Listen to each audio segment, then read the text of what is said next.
మనం ఈరోజు కార్తీక దీపం రివ్యూ చూద్దాం. నీకోసమే. నాతో ఏమైనా మాట్లాడాలా?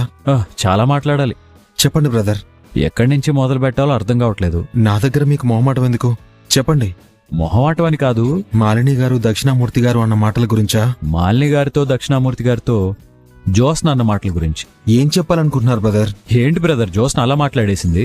నేను అంత వెనకేసుకొచ్చిందేంటి? నన్నెవరన్నా ఏమన్నా అంటే మావిడ అలాగే నోరేసుకుని పడిపోతుంది. నేను ఒక మాట అనగానే జోస్న వాళ్ళ అత్త మీద విరుచుకు పడిపోయింది. ఇంకా చాలు తాత. సూరజ్ సరైన వ్యక్తి, స్వార్థం లేని వ్యక్తి. మీరు ఎవరిని ప్రశ్నించాల్సిన అవసరం లేదు. మీరింక బయలుదేరొచ్చు. ఆ గొడవ జరుగుతున్నంతసేపు నేను నోరు తెరుచుకుని చూస్తూ ఉండిపోయానంతే. నా పరిస్థితే కాదు, మావిడ పరిస్థితి, మా తాత, మా మామయ్య, అందరూ. నాకు తెలిసి నీకు కూడా ఆ పరిస్థితి వచ్చి ఉంటుంది, అవునా? అలాంటిదేం లేదు బ్రదర్. లేకపోవడం ఏంటి బ్రదర్? అందరినీ అల్లాడిచ్చేసింది. మరో మాట, మా దక్షిణామూర్తి తాతగాని మాలిని పిన్ని గాని నీ గురించి తప్పుగా మాట్లాడుంటే మీదబడి కొట్టేసేదేమో. అంత దూకుడు చూపించింది. అదంతా వాళ్ళ అత్త మీదున్న కోపం. నేనింకా నీ మీద ఉన్న ప్రేమ అనుకున్నానే. పెళ్లి చేసుకోను అని పంతం పట్టిన మనిషి నా మీద ప్రేమేలా చూపిస్తుంది? నేనెలా నమ్ముతాను బ్రదర్? మరి దీన్ని ఎలా అర్థం చేసుకోవాలి? నువ్వెలా అర్థం చేసుకుంటావో నీ ఇష్టం బ్రదర్. మనం మనుషులం బ్రదర్. ఇప్పుడు నీ మనసులో మాట నువ్వు చెప్పావు. జోస్నంలో మార్పు నాకు కనపడుతుంది. నీకు కనపడుతుందో లేదో నువ్వే చెప్పాలి. కాస్త అర్థమయ్యేలా మాట్లాడండి బ్రదర్. ఏదో చెప్పడానికి వచ్చి అది చెప్పకుండా మరేదో చెప్తున్నట్టుంది. జోస్న నేను ఇంప్రెస్ చేయడానికి ట్రై చేస్తుంది బ్రదర్. ఇంతకు ముందే అన్నావు కదా తను ప్రేమ చూపిస్తుందని. అదే బ్రదర్ నేను చెప్పేది. జోస్న పెళ్లి చేసుకోను అని పంతం పట్టింది, కానీ తన మనసు ఊరుకోదు కదా. ఆ మనసులో నువ్వు ఉన్నావు, అందుకే తను మారడానికి చూస్తుంది. అది నీకు అర్థం కావట్లేదు. నేను ఇన్నాళ్ళ నుంచి జోస్నం చూస్తున్నాను. జోస్న ఇలా మాట్లాడటం మొదటిసారి చూస్తున్నాను. మనిషిలో మార్పు ఎదుటి వాళ్ళకి అర్థమైపోతుంది బ్రదర్. ఇదే మార్పు అని నేను అంటాను. మరి నీకేమనిపిస్తుంది? పెళ్లి విషయం ఇద్దరికి సంబంధించింది. పైగా మాలిని గారు దక్షిణామూర్తి గారు వాళ్ళు చెప్పింది చూసావు కదా, అది కూడా జోస్న పెళ్లి విషయంలో. అందుకే జోస్న అలా రియాక్ట్ అయింది. తన పాయింట్ ఆఫ్ వ్యూలో తను కరెక్ట్గానే రియాక్ట్ అయింది. అంటే ఇది తన పాయింట్ ఆఫ్ వ్యూ అంటావు? అంతే కదా బ్రదర్. కరెక్ట్గానే రియాక్ట్ అయిందంటావా? అవును. మరి నీ పాయింట్ ఆఫ్ వ్యూ ఏంటి? నా పాయింట్ ఆఫ్ వ్యూలో చెప్పాలంటే తను హానెస్ట్ గానే చెప్పింది బ్రదర్. ఆనెస్ట్ గా అంటే? ఏ మనిషి అయినా తన తప్పు తను ఒప్పుకోవడం అంటే మామూలు విషయం కాదు. దానికెంతో గట్స్ ఉండాలి. అంటే నేను ఇంప్రెస్ చేయడానికి చెప్పలేదంటావు? లేదు బ్రదర్, తను ఎమోషనల్ గా నిజాయితీగా కనిపించింది. Very good. ఇంకా ఏంటి బ్రదర్, జోస్న అందరికీ నచ్చే మనిషిలా మారితే అది మంచిదే కదా. అందరూ కోరుకునేది కూడా అదే కదా. బ్రదర్ పాజిటివ్ గానే తీసుకున్నాడు. ఆయన ఈ పెళ్లి గురించి వాళ్ళకిలా తెలిసిందో?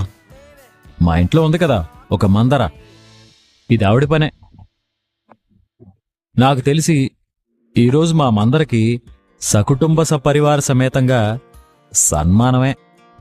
Granny, granny, granny, granny, granny. Jyotsna, ఏమైంది? మన ఇంట్లో జరుగుతున్న విషయాలు మాలిని గారికి ఎందుకు చెప్పావు? జోత్స్న పెళ్లి ఎవరితో ఖాయమైందో చెప్పు. సూరజ్ గడితో. అడిగేది నిన్నే గ్రానీ.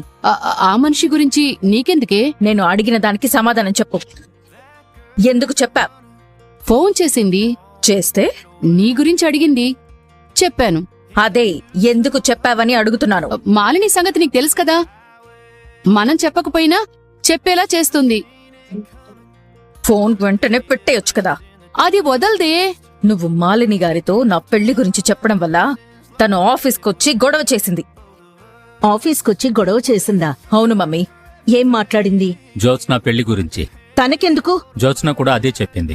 తనకడిగే అర్హత ఏముంది? జోస్న కూడా అలాగే అడిగిందమ్మా. నువ్వెలాగైతే మాలినితో మాట్లాడతావో జోస్న కూడా అలాగే మాట్లాడు. పాపం దక్షిణామూర్తికి మాలినికి ఏం మాట్లాడే అవకాశం లేక వచ్చిన దారినే చడిచప్పుడు లేకుండా వెళ్ళిపోయారులే తాత. కానీ వాళ్లకొచ్చే అవసరం కల్పించింది ఎవరు? గ్రానీయే కదా. అది కాదే. ఏది కాదు గ్రానీ? ఫ్యామిలీ అన్న తర్వాత 4 గోడల మధ్య 100 కథలు జరుగుతాయి. మాట అనుకుంటాం, మళ్ళీ కలుస్తాం. కొన్ని విషయాలు విభేదించవచ్చు, కొన్ని నచ్చని విషయాలు జరగచ్చు. ఇవన్నీ మనింటి విషయాలు. కొన్ని గొంతు దాటకూడదు, కొన్ని గడప దాటకూడదు, కొన్ని గేటు దాటకూడదు. కాని నువ్వు మనింట్లో 4 గోడల మధ్య జరిగిన విషయాలు ఎక్కడో ఉన్న మాలిని గారికి తెలిసేలా చేశా. మనల్ని మాట అనే అవకాశం ఎప్పుడొస్తుందా అని వాళ్ళు ఎదురు చూస్తుంటారు గాని వాళ్ళకి ఛాన్స్ ఎందుకు ఇవ్వాలి? సరే, మాలిని ఏముంది? వద్దులే, ఆ మాటలు ఇప్పుడు చెప్తే బాగుండదు. పర్వాలేదు సార్, చెప్పండి. అవి మీ మాటలు కాదు. చెప్పండి అంటున్నావేంటి? అంటే నీ గురించి మాట్లాడిందా? అవునమ్మా, విఘ్నత లేని వాళ్ళు మనుషుల బలహీనత గురించే మాట్లాడతారు. సూరజ్ అనాథ కదా, అనాథం తీసుకొచ్చిన మనవరాలు కట్టబెడతారా అంటూ నోటుకొచ్చినట్టు మాట్లాడాడు. వీడొక అనాథ. ఇలాంటి వాణ్ణా మీ మనవరాలికి మొగుడిని చేసేది? పదండి మావయ్య గారు. ఎక్కడికి మమ్మీ? మాలిని ఇంటికి. ఎందుకు? తనకేం సంబంధం ఉందని నా కూతురు జీవితం గురించి, సూరజ్ గురించి మాట్లాడుతుంది? సుమిత్ర, నువ్వు ఆవేశపడకు. జ్యోత్స్న మాలినితో ఎలా మాట్లాడిందో నువ్వు చూస్తే నువ్వు ఇలా మాట్లాడవు. మన వ్యక్తిగత విషయాల్లో కలగ చేసుకోకూడదని మాలినికి అర్థమైంది. అవునత్త, జ్యోత్స్న గట్టిగానే సమాధానం చెప్పింది. అసలేముందని వీడి దగ్గర? మీ తాతయ్య నీకు పెళ్లి చేయాలనుకోవడానికి? క్యారెక్టర్ ముందు ఇవన్నీ నిలబడవు తాత. సమాధానం చెప్పడంతో సరిపోదు బావా. గ్రానీ, మీ ఇంటి గురించి మాట్లాడేటప్పుడు తాత గౌరవాన్ని, మా డాడీ మర్యాదని, మా ఆత్మాభిమానాన్ని గుర్తు పెట్టుకుని మాట్లాడు. నా కారణంగానో, నా పెళ్లి కారణంగానో, మరే కారణంగానో నా వాళ్ళెవరూ ఎవరి ముందు తలదించుకుని నిలబడ్డం నాకిష్టం లేదు. అలా తలదించుకునేలా ఎవరు చేసినా నేను క్షమించను. అది నువ్వైనా సరే గ్రానీ. నేను చూస్తుంది జ్యోత్స్న నేనా? ఈ మాట గుర్తు పెట్టుకో గ్రానీ. ఇదేంటి ఇలా వాయించేసింది? జ్యోత్స్న చెప్పింది అర్థమైంది అనుకుంటాను. నీ తప్పులు వేలతో లెక్కించడానికి మించిపోయాయి. మరోసారి ఇలాంటి తప్పు జరిగితే నా మనవరాలు కాదు, నేనే క్షమించను. నా పుట్టింటి వాళ్ళ గురించి నేను మర్చిపోయాను. మీరు మర్చిపోండి అత్తయ్య గారు. ఒరే కార్తీక్, నేను ఆటలో అరటిపండులా మిగిలిపోయాన్రా. అందుకే కొన్ని ఆటలు మనం ఆడకూడదండి. చివరికి వీడు కూడా పంచులేస్తున్నాడు. తమరు ఎలాగే ఉంటే ఎవరైనా పంచిలేస్తారు. మీ అందరికీ లోకువైపోయాను. నేను ఎవ్వరితోనూ మాట్లాడను. హ! బానే తప్పించుకున్నావులే పారు. బావా, ఏంటి దీపా? జోష్న పరిస్థితి ఏం అర్థం కాకుండా ఉంది. సూరజ్ విషయంలోనా? అవును. అర్థం కావాలంటే మనం కొన్ని పనులు చేయాలి దీపా. ఏం చేయాలి? చెప్తాగా. మనం చేయబోయే పనితో అటు జ్యోత్స్న ఇటు సూరజ్ ఇద్దరూ ఓపెన్ అవ్వాల్సిందే. మూసి ఉన్న మనసులు తెరవాల్సిందే. అంతలా ఏం చేయబోతున్నావు బావా? నువ్వే చూస్తావుగా. ఏం నన్ను ఇక్కడికి తీసుకొచ్చారు? సూరజ్ గొంతులా ఉంది. చెప్తాను బ్రదర్, చెప్తా. జ్యోత్స్న వచ్చేసింది, ఇక నా పని మొదలు పెట్టాలి. చెప్పండి వదినా, నన్నెందుకు తీసుకొచ్చారు? నీకు పెళ్లి చేయడానికి. పెళ్లి చేయడానికా? పెళ్లి చేయడానికా? అవును మరిది. మీ అన్నయ్య నీ గురించి చాలా బాధపడుతున్నాడు. దేనికి? నా తమ్ముడు ఒంటరిగా మిగిలిపోకూడదు, వాడికొక తోడుండాలి, మేమే చూడాలి అన్నాడు.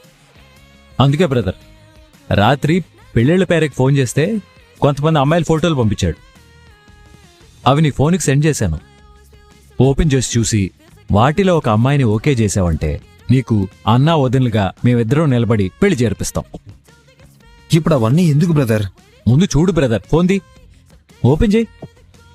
అది కాదొదినా. జీవితం చాలా విలువైంది మరిది. ఎవరికోసమో ఒంటరిగా మిగిలిపోతావా ఏంటి?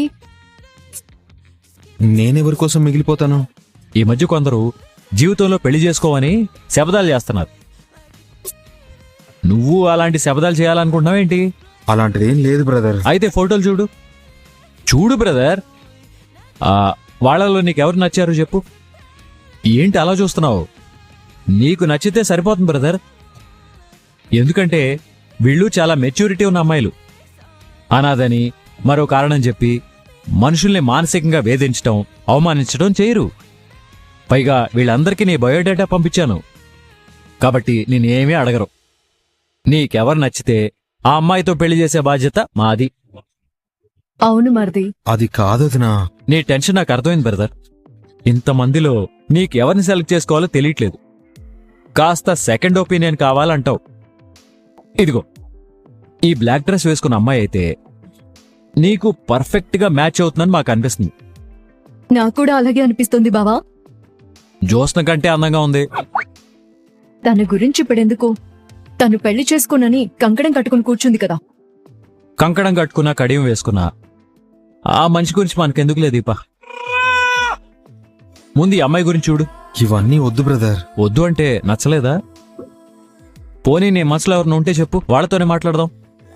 చెప్పు బ్రదర్, మనసులో ఎవరు లేరా? జోష్నంటే సూరజ్కి ఇష్టం కాబట్టి జోష్ననే సూరజ్ మనసులో ఉన్నట్టుంది. ఆ మాట సూరజ్ని చెప్పను. చెప్పు బ్రదర్, నీ మనసులో జ్యోత్స్న ఉందా? మన జీవితం ఎవరి కోసమో వృధా చేసుకోకూడదు బ్రదర్. నువ్వు కోరుకున్న అమ్మాయి నీకు నచ్చిన విధంగా మారే అవకాశం లేనప్పుడు నీకు నచ్చిన అమ్మాయినే నువ్వు కోరుకునే విధంగా మార్చుకో. ఈ ఆలోచన బాగుంది మరిది. ఇందాక ఒక బ్లాక్ డ్రెస్ అమ్మాయిని చూసాం కదా, ఆ అమ్మాయిని ఓకే చేసేసే. నాకెవరు వద్దుదినా. ఎవరూ వద్దన్నావంటే ఎవరి కోసం ఎదురు చూస్తున్నట్టేగా. అలాంటిదేమీ లేదంటే చెప్పు, ఇంకా వేరే సంబంధాలు చూడమని మ్యారేజ్ బ్రోకర్కి చెప్తాను. చెప్పమంటావు బ్రదర్? చెప్పండి బ్రదర్. ఏం చెప్పాలో క్లారిటీ ఇవ్వలేదు. నేను పెళ్లి చేసుకోవడానికి వేరే సంబంధాలు చూడమని చెప్పండి. వెళ్తున్న దారి కరెక్ట్ గానే ఉంది కదా బావా. కరెక్ట్గానే వెళ్తున్నాను దీపా. ఈ సరికొత్త ప్రేమ కదా మరో సరికొత్త మలుపు ఎలా తిరుగుతుందో చూడు. మలుపు తిరుగుతుందా ముగుస్తుందా? అసలు కథ ఇప్పుడే మొదలైంది దీపా. సూరజ్ ఎప్పుడైతే ఈ మాట అన్నాడో జ్యోత్స్న మనసు బయట పెడుతుంది. అప్పుడు తన మనసులో ఎవరున్నారో అందరికీ అర్థమవుతుంది, సూరజ్తో సహా. మనం ఎన్ని ప్రయత్నాలు చేసినా ఇద్దరు బయటపడ్డం లేదు బావా. ఈగోల్తో ఉన్నారు. జ్యోత్స్న అంటే చాలా ఇష్టం. తను మారితే బావుండు అని సూరజ్ అనొచ్చు కదా, అండం. పెళ్లి సంబంధాలు చూడనా అంటే జ్యోత్స్నను చూడగానే వెంటనే అయ్యగారికి రోషం వచ్చింది. సంబంధాలు చూడు అన్నాడు. సంబంధాలు చూడమని సూరజ్కి తెలుసు, మనకి తెలుసు. కానీ ఆ క్షణం ఈగోని సాటిస్ఫై చేయడానికి అలా మాట్లాడాడు. మరి జ్యోత్స్న అంతా అక్కడే నిలబడి వినింది కదా. సూరజ్ నువ్వంటే ఇష్టం, నువ్వు కోరుకున్నట్టే నేను మారతాను అని అనొచ్చు కదా. తనకు అహం లేదా? ఇద్దరికే ఉంది. అదే కదా మన బాధ. ఈ సరికొత్త ప్రేమ కథ ఎడతెగని ప్రేమ కథ వదిలేస్తే గోదావరిలా ప్రవహిస్తూనే ఉంటుంది. మనమే దీనికి ఒక డ్యామ్ కట్టాలి. ఏం చేద్దాం? సాయం చేద్దాం. ఎలా? ఎలా ఉంది? వాళ్ళ మనసులు బయట పెట్టినప్పుడు మనమే బయట పెట్టేలా చేయాలి. నువ్వైతే జోష్ను నమ్ముతున్నావు కదా. నమ్ముతున్నాను. నువ్వు సూరజ్ నమ్ముతున్నావా? నేను నమ్ముతున్నాను. అయితే నేను సూరజ్తో మాట్లాడతాను, నువ్వు జ్యోత్స్నతో మాట్లాడు. అలాగే. కానీ సూరజ్ తెలివైనవాడు. అడిగితే చాలా సులువుగా మాట దాటేస్తాడు. జోష్ను కూడా అంతే, నిజం ఒప్పుకోదు. మరిద్దరి మొండి కట్టాలని మనం ఎలా కలపాలి? ఏదో రకంగా కలపాలి బావా. లేదంటే వీళ్ళ కారణంగా ఇంట్లో వాళ్ళు సఫర్ అవుతారు. అత్త, మామయ్య, తాత అందరి చూపు మన వైపే ఉంది. మనమే కదా మాటిచ్చాము. అవును దీపా. రాత్రంతా ఆలోచిస్తే ఏదో ఒక ఐడియా వస్తుందిలే. ఐడియా కాదు, తలనొప్పి వస్తుంది. ఎందుకు? నీ గురించే. నేనేం చేశాము? నువ్వు కాదులే, మనం. ఏం చేశాము? ఎంతసేపు జ్యోత్స్న గురించి, సూరజ్ గురించి తప్పితే నీ గురించి నువ్వు ఆలోచించుకున్నావా? నాకేమైంది? నువ్వు కడుపుతో ఉన్న మనిషివి. టైంకి భోంచేయాలి, టైంకి లేవాలి. కానీ నువ్వు టాబ్లెట్స్ కూడా నేను గుర్తు చేస్తే తప్ప వేసుకోవట్లేదు. ఆఫీస్ వర్క్ కూడా కాస్త ఎక్కువగానే ఉంటుంది. మీటింగ్లు, రెస్టారెంట్ విజిటింగ్లు, వేలంపాట్లు ఇవన్నీ మన టైం తినేస్తున్నాయి. అన్నింటికీ ఒక ముగింపు ఇచ్చే రోజు దగ్గరలోనే ఉంది బావా. ఎప్పుడు? సూరజ్ జోష్నుల పెళ్లే ఈ కథకి ముగింపు. అది మనకి తెలిసిందే కదా. ఒకసారి నువ్వు నాతో అన్నావు, మన బిడ్డ అనాథైన పేద బిడ్డలాగా కాదు, శివనారాయణ గారి మనవరాలుగా పుట్టాలి అని. అవును దీపా. జ్యోత్స్న పెళ్ళవగానే నిన్ను మీ అమ్మా నాన్నలకి దగ్గర చేయాలన్నదే ప్రస్తుతం నా కళ్ళ ముందున్న లక్ష్యం. అందుకోసం నేను కష్టపడతాను, నువ్వు అవసరం లేదు. లేదు బావా, ఈ పోరాటం మనిద్దరిది. మన కోసం కాదు, మన కుటుంబాల కోసం, వాళ్ల సంతోషం కోసం. చివరికి దాస్ బాబాయ్ బాధ్యత కూడా మనదే. మనం అందరికీ న్యాయం చేయాలి, మన వాళ్ళందరినీ కలపాలి. అదే మన గెలుపు. అవును దీపా. అలాగే నీ ఆరోగ్యం కూడా జాగ్రత్త. టైంకి టాబ్లెట్స్ వేసుకో. అలాగే బావా. మనమైతే జోష్న కథని ఇలాగే కొనసాగించొద్దు. ముగింపు తీసుకొద్దాం. సరే దీపా, మనం ఒకటి అనుకుంటున్నాం, ఏమవుతుందో చూద్దాం. అంతా మనం అనుకున్నట్టే జరుగుతుంది బావా. ఈ టైంలో ఎవరు? బస్ డ్రైవర్ ఏమో. నువ్వా? నేను ఇంకో బస్ డ్రైవర్ అనుకున్నానే. డ్రైవర్ తలుపెందుకు కొడతాడే? నేను బయట కనబడకపోతే స్కూల్ బస్ డ్రైవర్ వచ్చి పిలవడానికి వస్తాడు కదా. ఎవరితో మాట్లాడతాం శౌర్య? బస్ డ్రైవర్ నాన్న. చిచి, జ్యోత్స్న నాన్న. నీకు కూడా లోకు అయిపోయానా? తప్పుకోవే గుడంకాయ్. నా పేరు శౌర్య. దాన్నేంటి అలా తోసుకొస్తున్నావు? దీపెక్కడా? నా కోడలతో నీకేంటి పని? దీపని పిలవండి. అడిగేదానికి సమాధానం ఉండదా? నాకు కావలసిన వాళ్ళు తప్ప మిగతా వాళ్ళంతా కనపడుతున్నారు. మేం కావలసిన వాళ్ళం కాదా? అవసరంలో సాయంగా నిలబడ్డారా? బాధపడితే ఓదార్చారా? ఎలా నా వాళ్ళవుతారు? ఏవే గొడవ పడ్డానికి వచ్చావా? మాట్లాడడానికి వచ్చాను. నాతోనా? మీ అమ్మతో. ఏమైంది జోష్న? నేను నీతో మాట్లాడాలి. మాట్లాడు. ఇక్కడ కాదు. మరెక్కడా? ప్రైవసీ కావాలి బావా. ఏ మా ముందు మాట్లాడొచ్చు. కాంచనా, ఏం మాట్లాడుతున్నావు నువ్వు? మన ముందెలా మాట్లాడుకుంటారు? ఎన్ని సీక్రెట్స్ ఉంటాయి చెప్పు. సీక్రెట్స్ ఏమీ లేవు మావయ్య. నేను మావయ్యనవుతానని బాగానే గుర్తు పెట్టుకున్నావు. దీపా, నాకు టైం లేదు, త్వరగా నీతో మాట్లాడాలి. బావా పద.